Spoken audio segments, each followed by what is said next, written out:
Ерназар Алакөз һәм Хиуа ханы. Халықтың тілегі бойынша ямаса тікелей өзінің жұмысы болса, Ерназар Алакөз Хиуаға барып хан менен хабарласып қайтады екен. Оның ержүрек қараулары һәм жәлләтлары хан хамелдарлар болсын, Ерназар Алакөзге кет деп оның райын қайтаруға бата алмайды екен.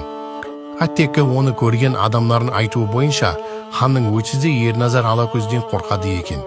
Ханның Ерназардан қорқатуын ханның өзі ешкімге білдіргісі келмейді екен.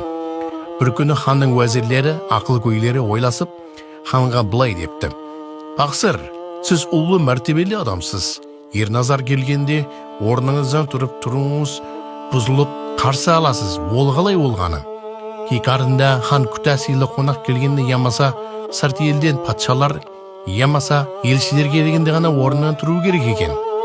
Сонда хан: «Жоқ, мен қорықпаймын, Ерназарда адам қорқам екен», деп жауап қайтарыпты.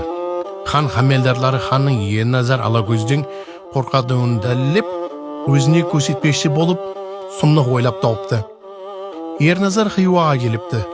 Жақын уақытта хан сарайына келелден хабар тарудан, хан хамелдарлары білдірмей ханның зерлі шапанының астына көпшікке тігіп қояды.